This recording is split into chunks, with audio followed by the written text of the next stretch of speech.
What's up? This is AJ from AJ's Adventures and happy Star Wars Sunday. Today we'll be doing What If Darth Maul Survived? So here we go. In an alternate reality, the faithful duel on Naboo would take a different turn.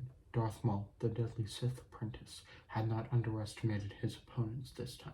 He fought with unparalleled ferocity and cunning, determined to eliminate the Jedi threat once and for all.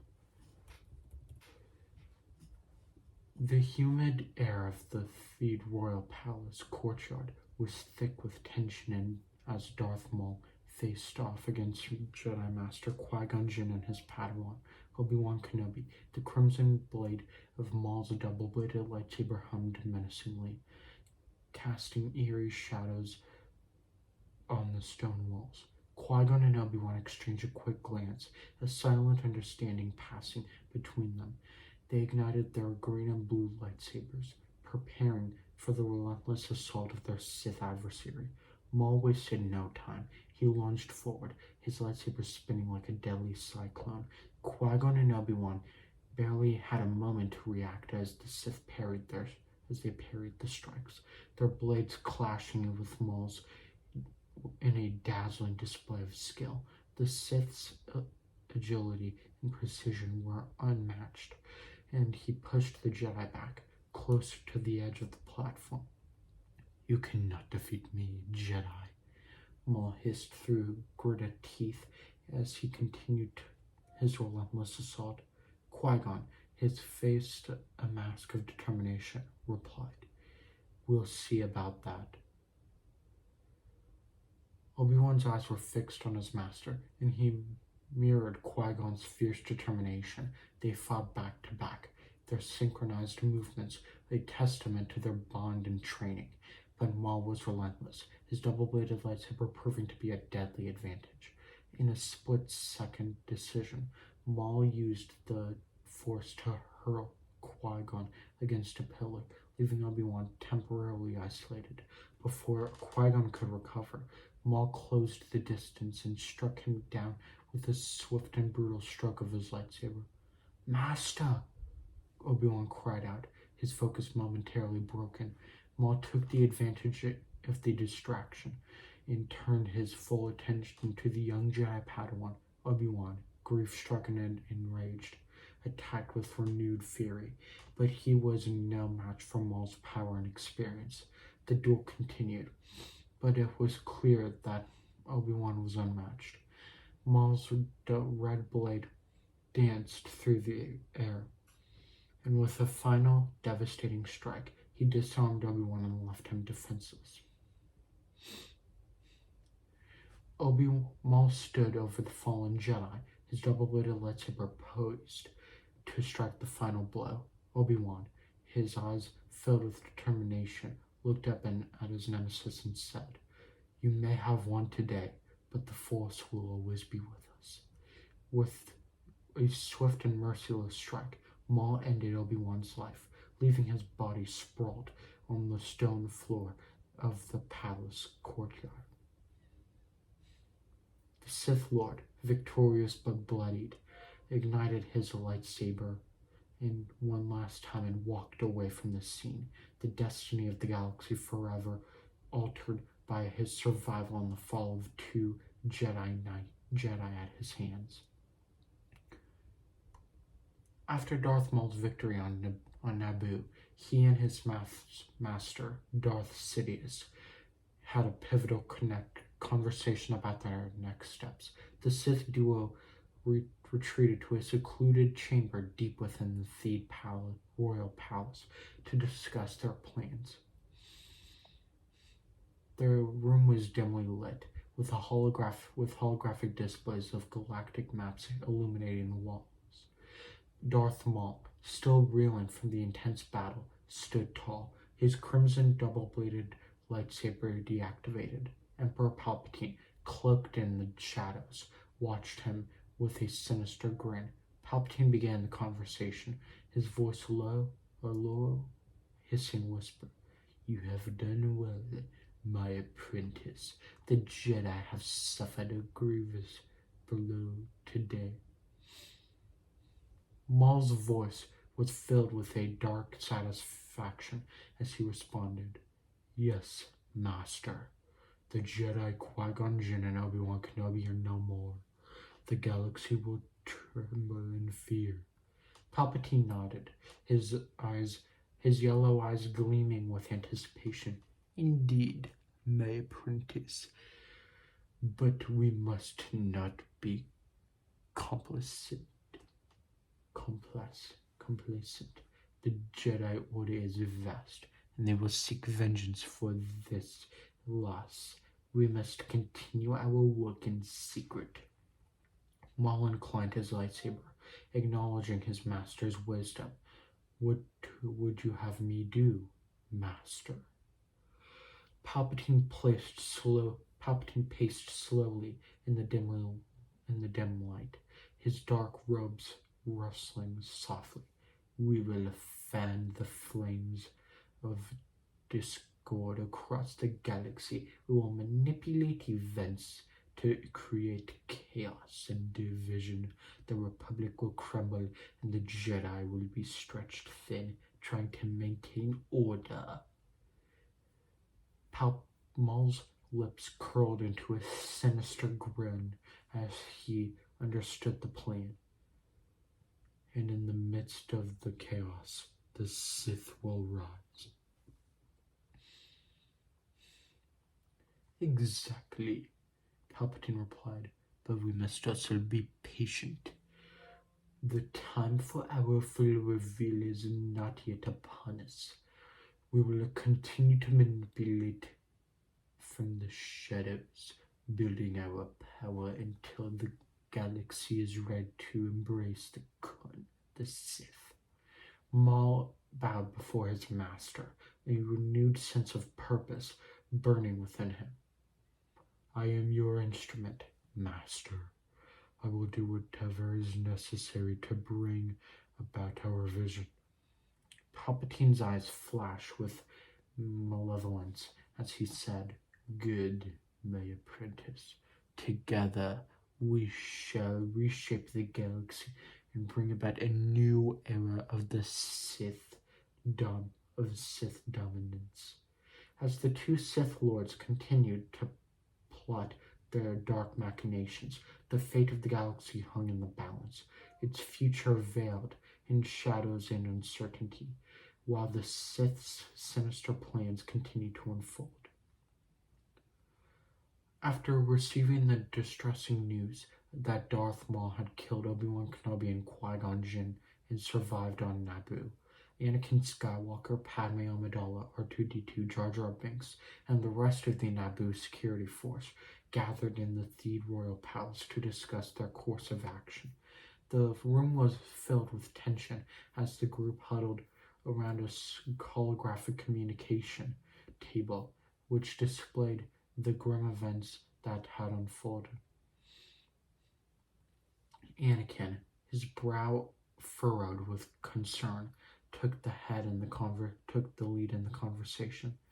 We can't let Maul get away with this, he declared, his voice filled with determination. He's a threat to the entire galaxy. We have to find him and stop him. Padme, standing by Anakin's side, nodded in agreement. Anakin is right. We must act swiftly. Maul cannot be allowed to wreak havoc unchecked.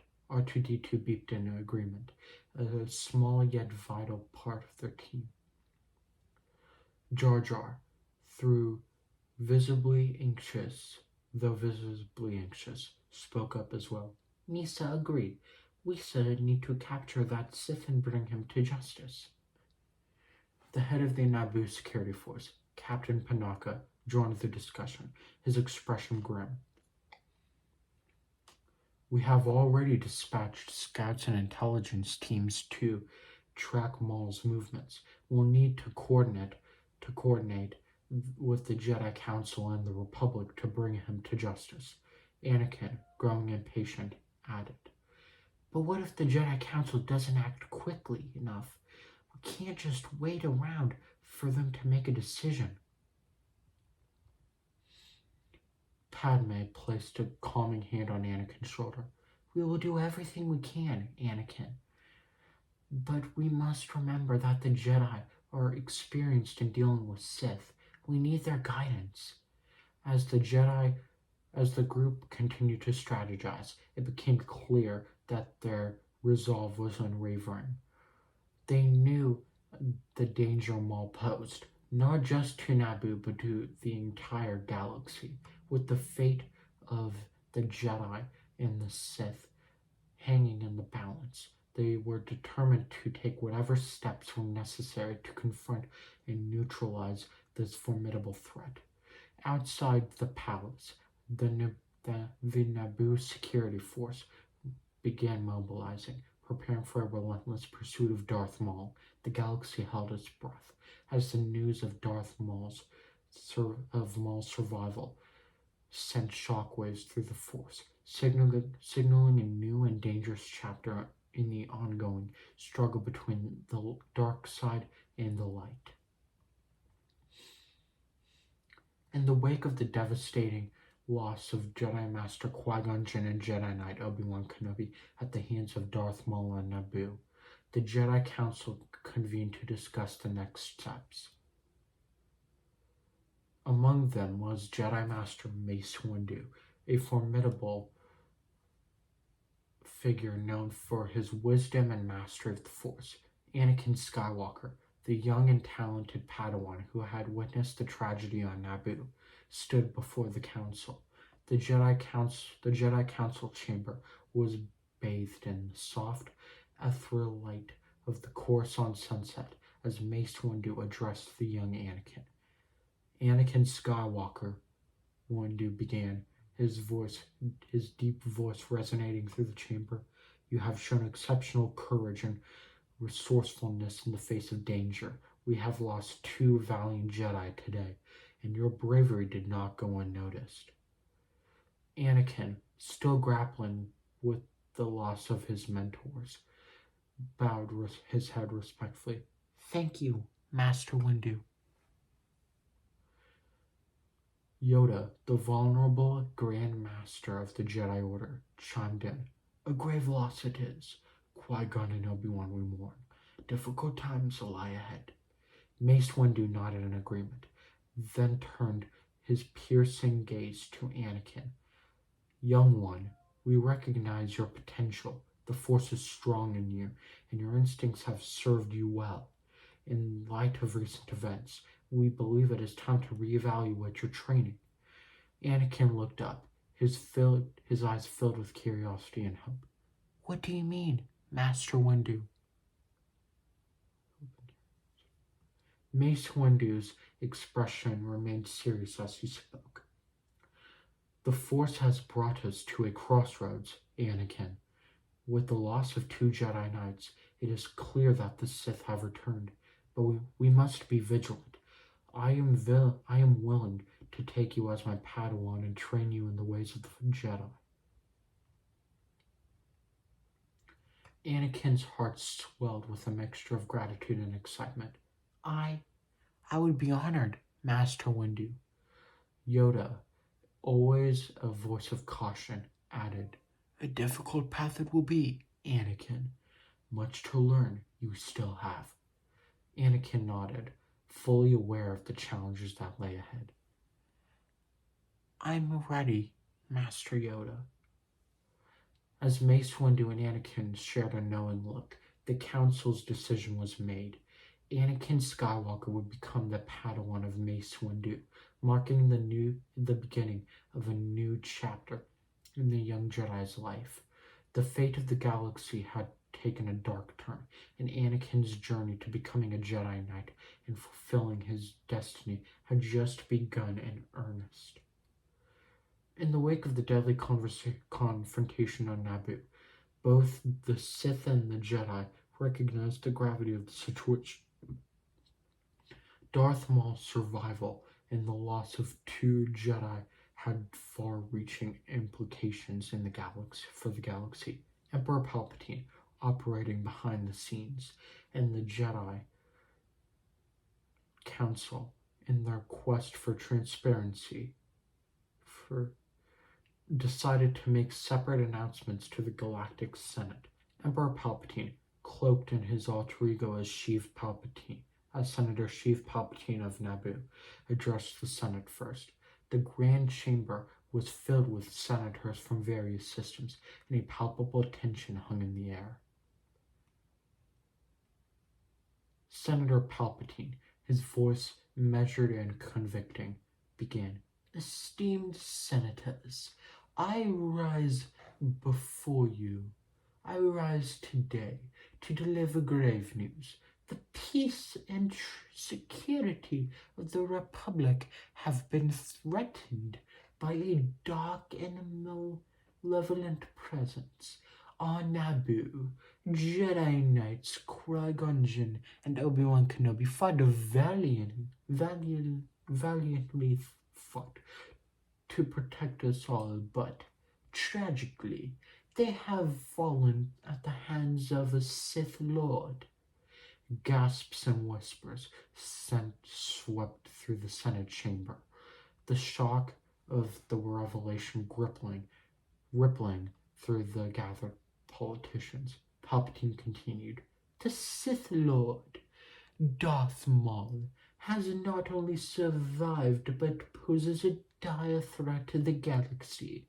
The Jedi Council is actively engaged in addressing this menace, and we must stand united in our resolve to protect the Republic. Meanwhile, on Coruscant, the Jedi Council convened within their chamber, where a holographic representation of the Galactic Senate was projected before them.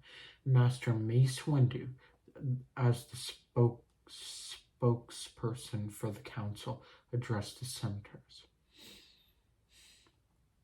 Esteemed senators, he began, his tone grave and authoritative. We come before you today with heavy hearts to report the loss of our esteemed Jedi Knights, Qui-Gon Jinn and Obi-Wan Kenobi, in a battle with the Sith Lord Darth Maul on Naboo. The holographic representation of senators displayed a mixture of shock and sorrow. Senator Padme Amidala, who had witnessed the tragedy on her homeworld, stood among them, her face etched with grief. Mace Windu continued, we must acknowledge the re-emergence of the Sith. This is a threat that we, the Jedi Order, will not take lightly. We pledge to cooperate fully with the Senate to ensure the safety and security of the Republic. The Senate and the Jedi Council made their respective announcements. As the Senate and the Jedi Council made their respective announcements, the galaxy watched with bated breath. The dark specter of the Sith had returned, and the fate of the Republic hung in the balance. The galaxy was now on alert, aware that the coming days would test the resolve of both the Jedi and the Senate in the face of this resurgent threat.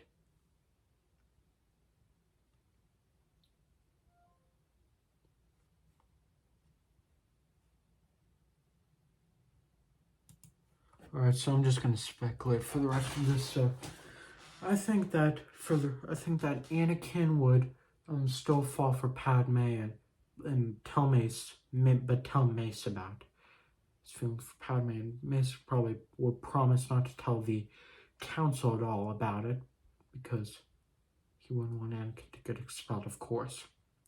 I also think Anakin would bring Shmi and 3PO to Coruscant after a while, go to Tatooine and retrieve them with probably Padme's help. And then I think Anakin would take Ahsoka on as his Padawan still, introduce her to Shmi and Padme and 3PO and R2. R2 would be with them, but 3PO would probably be an integral part in their gang. Maybe, I don't know. But then I think Anakin would probably learn to commune with Qui-Gon and Obi-Wan's Force Ghost.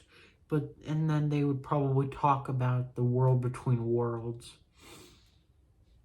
And Anakin would begin researching it a little more and be like, wow, and then he probably would feel the dark side and then tell Ahsoka and Mace about this and come up with a plan to go into the world between worlds to try and change time to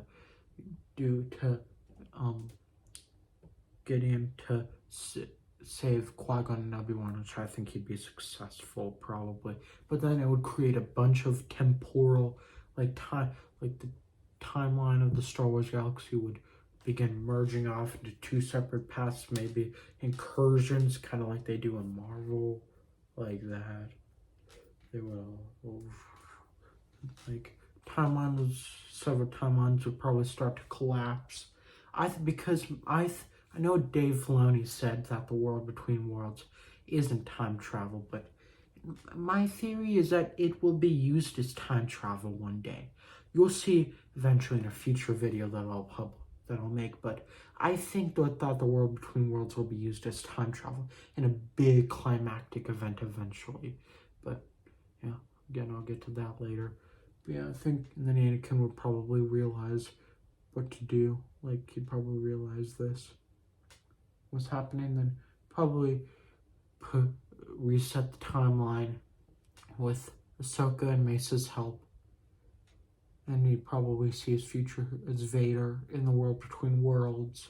Mace would probably see Order 66 and his death. Ahsoka would probably see Fulcrum and the Rebel Alliance, the rise of the rebellion. But then I think Anakin would get back and be like, I saw my future. And then he'd probably try and probably separate with Padme because of this.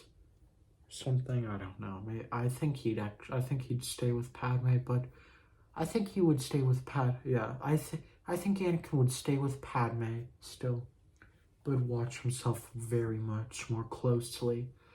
And I think Maul and Dooku Dooku would still probably turn to the dark side, but I think Maul and Palpatine would go into the world between worlds, sense their opportunity, and then Maul and Dooku would be like, we are pawns of Palpatine, and they would kill.